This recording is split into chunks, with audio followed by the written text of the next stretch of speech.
को आपने पूरा गर्म करना है, फुल गर्म। ये नहीं कि थोड़ा सा गर्म किया और उसके बाद जो है वो आपने कहा कि ये इतना ही काफ़ी है, तो फुल गर्म करना है, पूरा उबाला है आए दूध। ये देखें दूध को उबाला आ गया है, चूल्हा बस बंद कर दें बस। और ये याद रहे कि जो दूध आपने दही जमाना है उसके लिए दूध 3.25% वाला चाहिए, यानी होमो मिल्क जिसको कहते हैं। 2% और 1% से आपने दही नहीं जम सकता, तो इसलिए यही वाला इस्तेमाल। दूध जो है उसका टेम्परेचर इतना होना चाहिए कि ये देखिए अभी थोड़ा सा ये गर्म है, इसमें उंगली डालें तो हाथ जलना नहीं चाहिए, लेकिन ये थोड़ा सा कोसे से गर्म है। ये देखिए हल्का सा धुआं भी निकल रहा है इसमें, तो ये इतना गर्म जो है वो दूध आपका होना चाहिए, अदरवाइज फिर दही नहीं जमेगा। और अब हम ये दूध बाउल में डालने लगेंगे।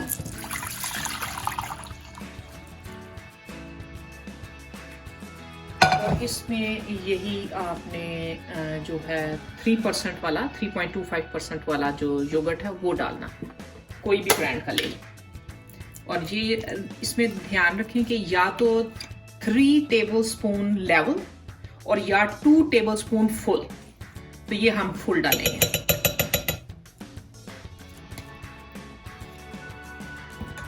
अब इसको अच्छी तरह दही को मिक्स करके ये आपने इसका ढक्कन दे देना ऊपर। बाउल का हमारा ढक्कन बाउल का टूट गया, तो हम ये जो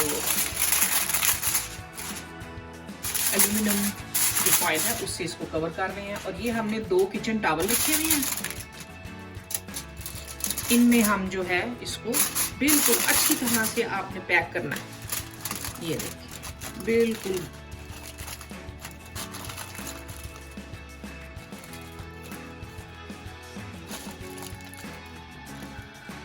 ये देखिए अच्छी तरह से पैक करके किसी गर्म जगह पे जहाँ पे ठंडी हवा ना आ रही हो।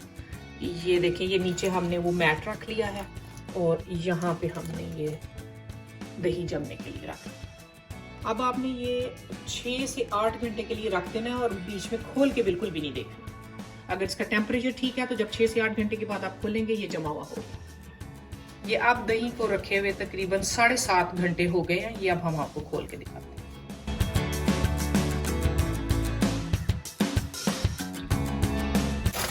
ये दही बिल्कुल ठीक जम गया है। ये देखिए